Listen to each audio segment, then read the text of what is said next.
Hi everybody, this is Irene with BrainStormAcres, and today we're going to talk about 2020 and how we're going to do our garden that year and how you can figure out how to do yours.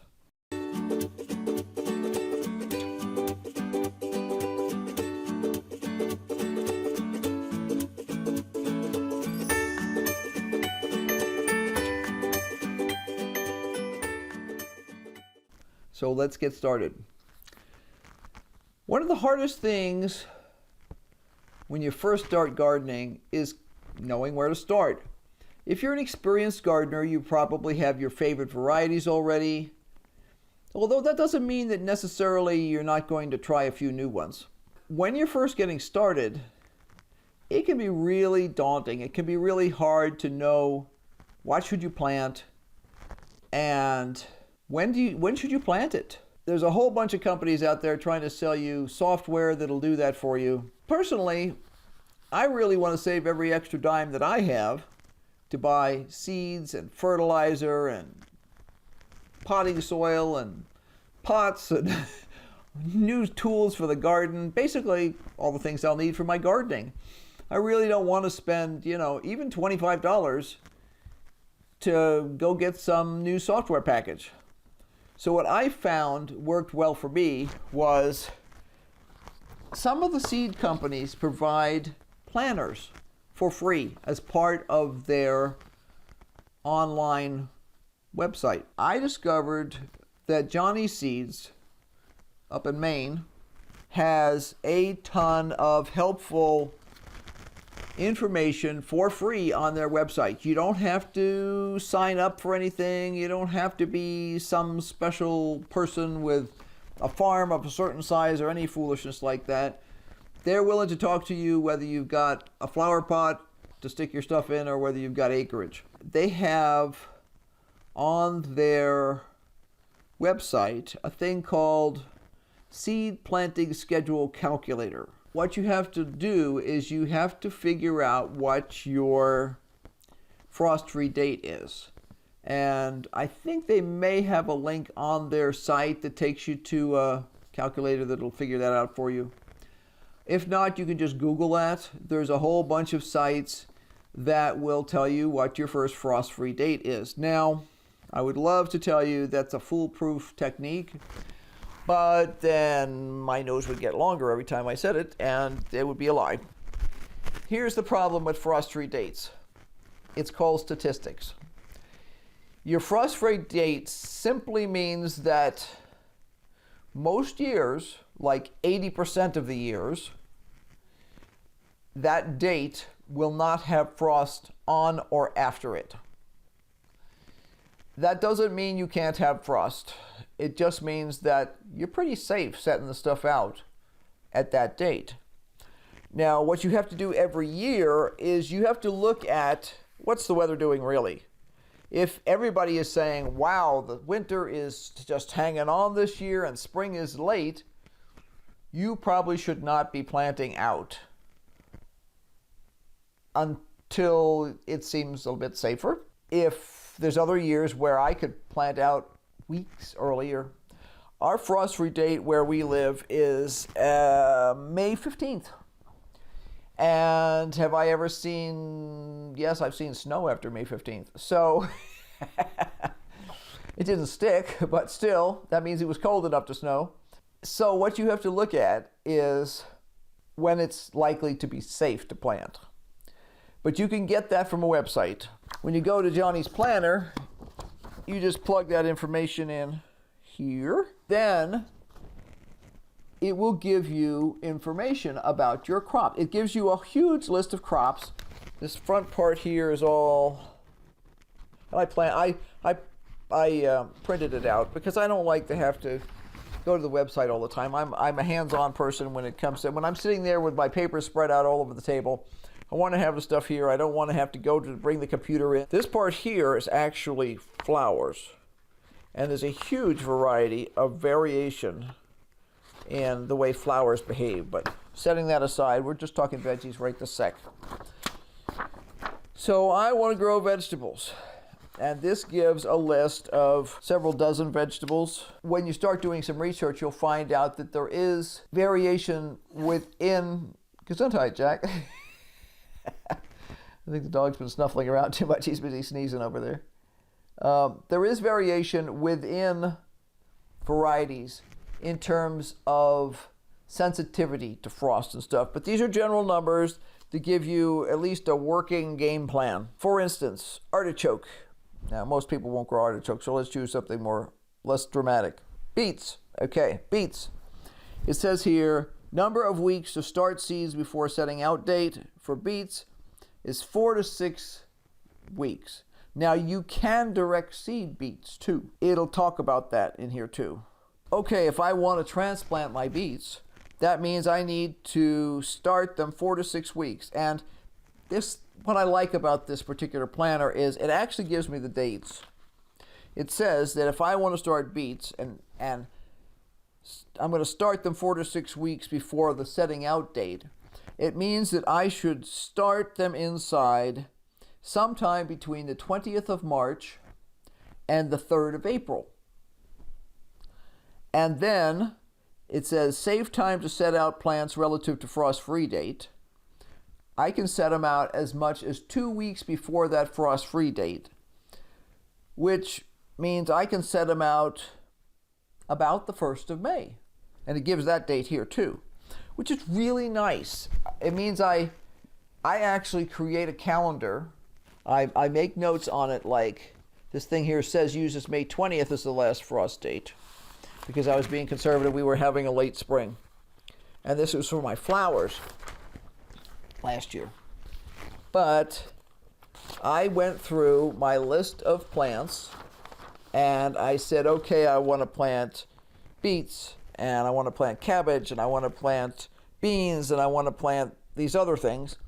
When should I be planting them? And then I made myself a list, because if you just get all these pieces of information, it's like having this big pile of stuff, but it's not related to your calendar.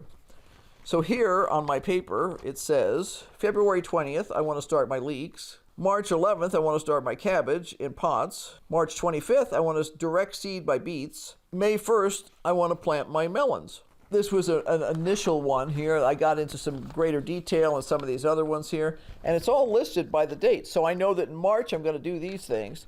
Then April, I'm going to do these things. In May, I'm going to do these things.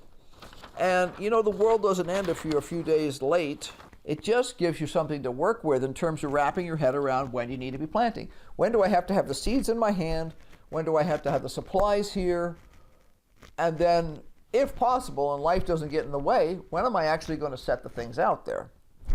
And I found this helped me a lot, because years ago when we were really young and we were moving around a lot, usually depended on a landlord that was, refusing to fix something or something foolish like that, or a new job that required you to be closer to something. We just sort of got somewhere and threw seeds in the ground and made it work. But this is our place now, so we're trying to be more organized about what we do. We're trying to be purposeful in our planting. We're trying to maximize the space that we have, the time that we have, and get the best veggies and flowers that we can under our circumstances. So we know that we want to plant certain things. Now, how do you decide that? Well, honestly, this is one of my old lists. What I literally did was I went through a seed catalog. Now, you can do this online if you don't have one in hand, but I literally just went through a seed catalog starting at the beginning, and I'd go, let's see, what's the beginning? A stands for artichoke, Okay, I love artichokes. Do I want to grow any? I have grown them here before. I managed to get them to survive for a couple of years, and then they died. They are a tender perennial, so it can be hard to get them to survive, and if you have a really hard winter, and we can get really cold here sometimes. So I decided that I love them, but they take up a lot of space. They are an incredible architectural plant. Now, what I mean by that is you can use them in a garden just purely for decoration. They are in the thistle family, and they are like having a giant thistle that's 3 or 4 feet in diameter. They're gorgeous. They're an amazing plant. And they look really cool in your garden. And you can actually sit one somewhere in the garden so that it becomes like a visual focal point. People don't have to know that it's the vegetable.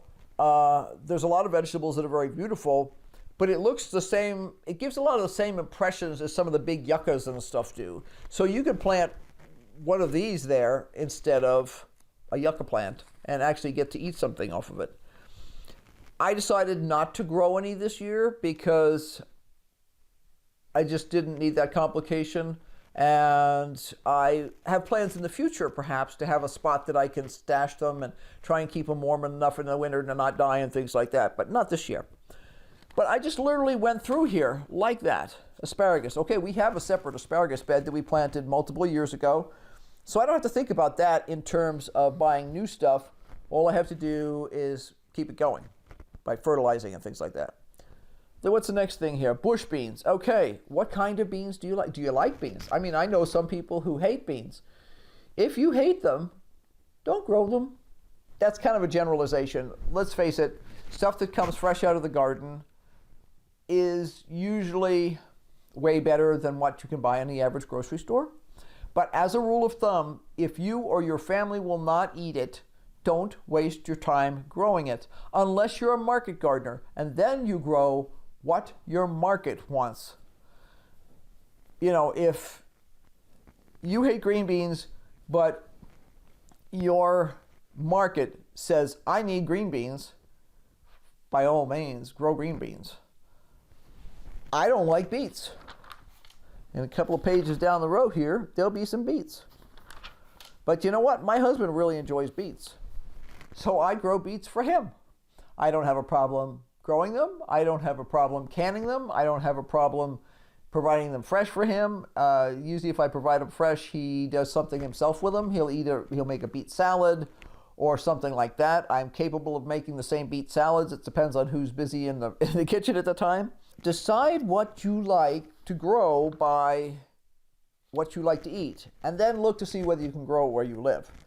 If you, for instance, what I mean by that is if you live in Alaska, you will have a shorter growing season than if you live in South Georgia. And you need to know how long your growing season is. You need to know when your first day of frost is and when your first frost in the fall is likely to be. And that will give you the number of days that you have that are usually frost-free and therefore will grow tender plants. Now, what do I mean by tender plants? By tender plants, I mean plants that will die if they freeze. There are many plants that can tolerate a lot of cold weather without freezing. It has been 10 degrees in my greenhouse twice this week, and my cabbage is pretty happy. It would probably have liked it a little bit more if it hadn't gotten quite that cold, but it didn't really hurt it. I keep my vegetables green in the greenhouse, very well watered. If your plants are stressed, they will be more susceptible to, everybody knows, heat, but cold too. They need to be as healthy and as happy as possible, and they can tolerate a lot of cold. So my cabbages, my pak choy, my radishes are all perfectly happy out there. The kohlrabis are loving it. These are all things that are in what they call brassicas. They're in the cabbage family. And in general, brassicas are very cold resistant. Now, that's not to say that every particular variety is going to behave the same, but as a good rule of thumb, brassicas can tolerate at least a light freeze without dying. Sometimes you get a little tip burn, which means kind of the edge of the leaf will look a little crunchy and maybe even die. They will survive considerably colder weathers than you could possibly imagine. You need, as a beginner, to take a look at what you like to eat. Can you grow that in your area? And then if you can grow that in your area, get the details on how it works. You know, if I put my seed in the ground for something simple like a radish, radishes are I've heard them called all kinds of things. Foolproof, great beginners, starter plants, all kinds of stuff. Because if you follow the basic instructions and you put that radish seed in the ground, you plant it as deep as it's supposed to be, you water it, 35 days later, you'll have a radish that you can eat. Some of them are a little longer than that, but say 40 days later, you'll have a radish you can eat. Some of the plants count from emergence. You'll hear that term. And what it means is from emergence means from the time that the seed comes out of the ground as a plant. And others are counting from the time you plant the seed.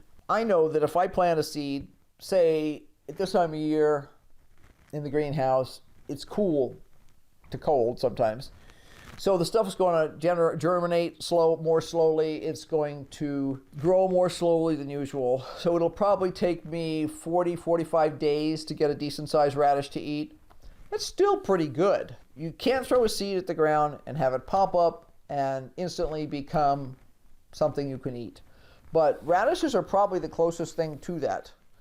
Lettuce is also very close to that. You know, as soon as it's up, technically you could eat it. And some people do eat it as microgreens.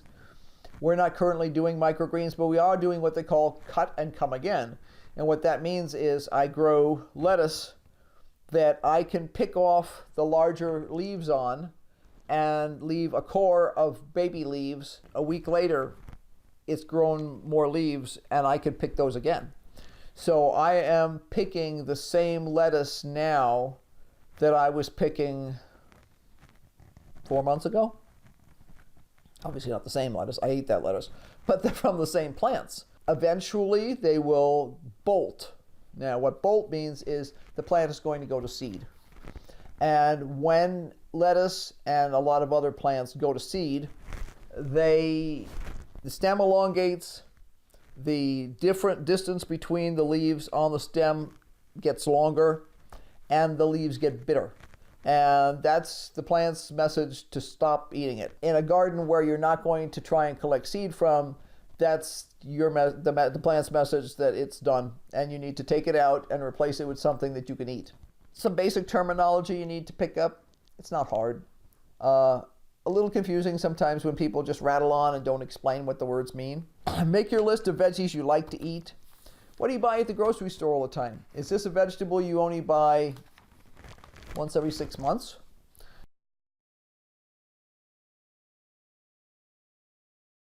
Lettuce. We love lettuce, but we're not big fans of iceberg lettuce. You know, those are the big, super crispy heads of tight lettuce that you get in the grocery store. Nutritionally, they're water and crispiness and not a lot else. There's a few minerals in there, but not a lot to them. They're great on a sandwich to provide that crunch. I can do just as well with a baby romaine or a leaf lettuce in terms of the crunch factor. It won't be quite as crunchy as the iceberg, but it'll be much more flavorful. Think about how you're going to do your garden. Think about how you're going to organize things. Think about what you'd like to grow. Think about what you'd like to eat. If you're the only one in your household who likes a specific vegetable and you've got another 4 or 5 people to feed, you need to think about whether you're going to spend your space on that vegetable. But if everybody in your family loves, I don't know, carrots, you have to decide, is it worth your while? If you have crappy soil, it's probably not. So you got to do a little research. You got to figure out what will grow and what won't. But, give it a try. If you don't really have time to anguish over all the different things you're going to grow, and maybe you only have a pot to work with this year, wait till the garden centers in your area have some starts. Get yourself a tomato, get yourself a pepper. You'd be amazed how much fruit a properly cared for tomato or pepper plant will take and just put on your table for you. Even from some standard brand out of the big box store seedling, you can get some mighty nice fruits and veggies sometimes. So give it a try. Don't let anybody scare you off. And if you have questions, for goodness sakes, ask them. I have been gardening since my earliest memory of gardening, I was actually wearing a pair of pink corduroy overalls. I couldn't have been more than 4. So, seeing as how I'm in my late 60s now, I've been around the garden a few years. And my husband's the same way. We've both been gardening out of joy and necessity for ever. Over 60 years each, so yeah. Don't hesitate to ask. If you like what you saw today, be sure to hit that like button, subscribe, and hit that notification bell so that you know when we put out another video. Until next time, bye.